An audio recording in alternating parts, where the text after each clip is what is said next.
अस्सलाम वालेकुम एवरीवन, कैसे हैं आप? Welcome to my channel Ziya Saad blogs. तो जनाब, आज मैं बनाना चाह रही थी मटर कीमा, लेकिन मुझे बनाना पड़ गया आलू मटर कीमा। मेरा दिल बिल्कुल नहीं चाह रहा था आलू डालने का, लेकिन मजबूरन मुझे अपने बच्चों की वजह से आलू डालना पड़े, क्योंकि वो मोस्टली कोई भी सब्ज़ी जिसे वो नापसंद करते हो, अगर मैं उसमें आलू डाल दूँ तो वो आलू खा लेते हैं। यानी आलू की वजह से ना फिर वो खाना खा लेते हैं, उसके साथ रोटी वगैरह खा लेते हैं। तो इस वजह से फिर मुझे आलू डालना पड़े। तो शुक्र है मैंने आलू डाल दिए थे, क्योंकि उस रेहान ने जो है ना मटर कीमा में से कुछ भी नहीं खाया, जस्ट उसने आलू खाए, आलू के साथ उसने रोटी खाई है। तो जनाब, आज मेरा आप सबसे ये क्वेश्चन है कि क्या अटेंशन और रिस्पेक्ट सिर्फ शोहर को चाहिए होती है, बीवी को उसकी कोई ज़रूरत नहीं होती? मेरे माइंड में ये क्वेश्चन आया। आजकल ड्रामा चल रहा है मन्नत मुराद। आप सब में से भी बहुत सारे लोग ड्रामा देख रहे होंगे। तो उसमें मुराद जो है वो एक्सपेक्ट करता है सब कुछ मन्नत से।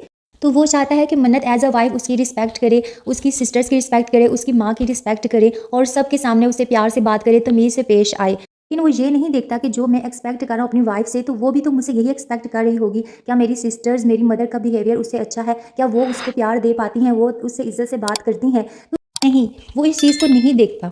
वो इस चीज़ को नहीं देख पाता, और जब मन्नत के भाई का जो बिहेवियर है वो उसके साथ अच्छा नहीं होता, तो इस चीज़ को फ़ील करता है। तो वो ये नहीं सोचता कि जब मेरी मदर का बिहेवियर मन्नत के साथ ठीक नहीं है, तो वो भी तो इस चीज़ को फ़ील करती होगी।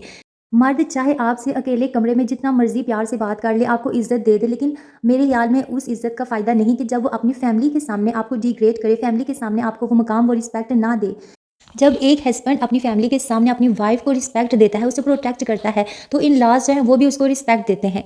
लेकिन कोई रिलेशन जो है वो स्ट्रॉन्ग तभी होता है कि जब उसमें रिस्पेक्ट पाई जाए, यानी आपके दिल में एक-दूसरे के लिए रिस्पेक्ट हो।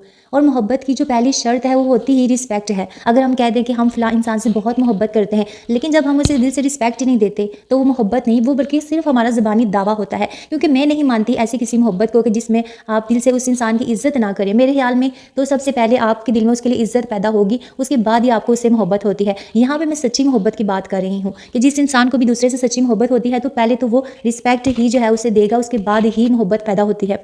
तो मेरे ख़्याल में, और वैसे भी जो है, अगर कोई भी रिलेशन है ना, तो उसमें अगर रिस्पेक्ट एक दूसरे को देते हैं, रिस्पेक्ट है तो वो रिलेशन बहुत अच्छा होगा। रिस्पेक्ट नहीं है तो रिलेशन अच्छा नहीं है। आप ज़बानी बड़े-बड़े दावे कर ले मोहब्बत के कि मैं तुम्हारे लिए चाँद तारे तोड़ के ले आऊँगा, मैं ये करूँगा, मैं वो करूँगा। फिर आप कमरे में जो है अपनी जगह पे पर्सनली अपनी वाइफ़ के साथ बहुत दावे करें, मैंने ऐसे करना, लेकिन जब बात आपकी फैमिली पे आ जाती है, जहाँ पे बात आपकी माँ की आती है, आपकी बहनों की आ जाती है, तो वहाँ पे आप अपनी वाइफ़ को अगर डिग्रेड करें और आप प्रेफ़रेंस दें अपनी सिस्टर्स को, अपनी मदर को, तो ये सरासर गलत है। अब मैं यहाँ पे ये नहीं कह रही कि अगर आपकी वाइफ़ की मिस्टेक है, तो आप अपनी सिस्टर को, अपनी माँ को कहें कि नहीं आप गलत हो, मैं ऐसा बिल्कुल नहीं कह रही। लेकिन मैं सिर्फ़ इतना कह रही हूँ कि अगर आपकी वाइफ़ की मिस्टेक है, तो ठीक है, आप पर्सनली उसे समझाएँ, और उसे पर्सनली समझाएँ, उसे प्यार से समझाएँ, तो वो समझ जाएगी। क्योंकि कोई भी लड़की जब नए घर में कदम रखती है, तो वो सब कुछ सीख के नहीं आती, बल्कि लाइफ़ का एक्सपीरियंस जो है वो आहिस्ता-आहिस्ता गेन होता है ना, वो सब आहिस्ता-आहिस्ता सीखती है। वो जब इस तजर्बे से गुज़रती है कि जो इसकी नई ज़िंदगी का ये दौर शुरू हुआ है, उसे किस तरह से इस रिश्ते को निभाना है, उसने क्या-क्या सैक्रिफाइसेस करने हैं, उसने ये नए लोग हैं, इनके साथ कैसे उसने रिश्ता निभाना है, कैसे उनके दिल में अपनी जगह बनानी है।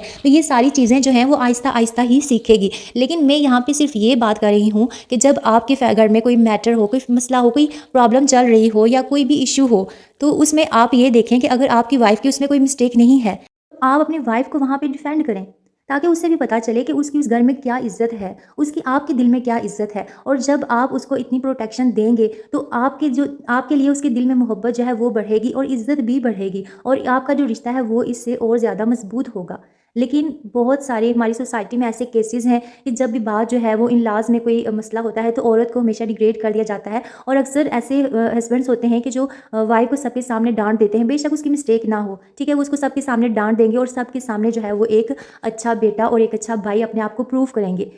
लेकिन पर्सनली जब वो वाइफ़ से बात करेंगे, तो बेशक वो उससे सॉरी कर लें कि मैंने सबके सामने तुम्हें डाँट दिया, मैंने ऐसे कर दिया, तो मैं तुमसे अभी सॉरी करता हूँ। तो मेरे ख़्याल में ऐसी सॉरी का कोई फ़ायदा नहीं होता। जब जिस सिचुएशन में सबके सामने आपकी वाइफ़ को रिस्पेक्ट चाहिए थी, उसको वो प्रोटेक्शन चाहिए थी जो आपने उसे उस टाइम नहीं दी, तो मेरे ख़्याल में बाद में फिर आपकी ये सारी बातें, आपकी ये सारी डायलॉग बाज़ी जो है, वो सिर्फ़ एक झूठ है।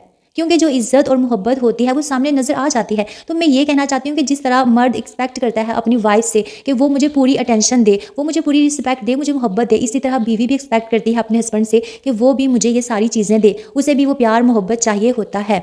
अच्छा, तो यहाँ पे मैंने एक बॉल में फिर अलग से गजरेला निकाला है और ये मैंने अपनी जेठानी की तरफ भेजना था। तो इसका जो कलर है ना, ये मतलब थोड़ा इस लिए ना मट्टी मट्टी से ऐसे वो लग रहा है, क्योंकि मैंने इसमें शुगर बिल्कुल यूज़ नहीं किया था, मैंने इसमें गुड़ यूज़ किया था सारा, तो उसकी वजह से जो इसका कलर है ना वो इस तरह का आया था। अच्छा, मेरे बेटे ने फिर रात को नहीं खाया कीमा, तो फिर मुझे फ़ील हो रहा था कि इसको मुझे खिलाना चाहिए, क्योंकि मेरे बच्चों में तो HB का इशू होता है कि इनका हीमोग्लोबिन जो है वो इतना नहीं होता। तो फिर ना इस तरह की चीज़ें मैं चाहती हूँ उन्हें खिलाऊँ। तो फिर मैंने सोचा मैं क्यों ना सुबह उसके लंच बॉक्स में उसके लिए सैंडविच बना लूँ कीमे वाले, ताकि किसी बहाने से जो है ना वो खा ले। स्कूल में ये होता है कि फिर वो अपनी टीचर से डरता है थोड़ा, तो उनके डर से जो है उनके सामने लंच बॉक्स वो फिनिश कर लेता है उनके डर से, लेकिन घर में तो फिर आपको मैंने बताया था उसके पीछे पीछे हमें फिरना पड़ता है। अच्छा, अब मैंने आपसे क्वेश्चन किया है ना, अब आपने जो मेरी वीडियो को देखेगा तो प्लीज़ आप मेरी वीडियो को फुल वॉच करें और आपने कमेंट में मुझे लाजमी बताना है कि आप मेरे पॉइंट ऑफ व्यू से कितने % एग्री करते हैं, और जो एग्री नहीं करते तो वो मुझे रीज़न भी बताएंगे कमेंट में कि वो क्यों मेरे इस पॉइंट ऑफ व्यू से एग्री नहीं है। दूसरा मैं कहना चाह रही थी कि जब आप वीडियो को देखते हैं तो उसमें मेहनत भी होती है, तो प्लीज़ वीडियो को फुल वॉच किया करें। और अगर आपको मेरी वीडियो अच्छी लगे तो फिर प्लीज़ मेरे चैनल को जो है वो सब्सक्राइब किया करें, ताकि मेरी आने वाली जो न्यू वीडियोज़ हैं वो भी आप देख सकें। और अगर मेरी वीडियो आपके सामने आती है और आपने उसको स्टार्ट कर दिया है देखना, तो प्लीज़ फिर फुल वॉच किया करें, अदरवाइज़ फिर क्लिक ना किया करें। मिलते हैं नेक्स्ट वीडियो में, तब तक के लिए अपना ख्याल रखिएगा। अल्लाह हाफ़िज़।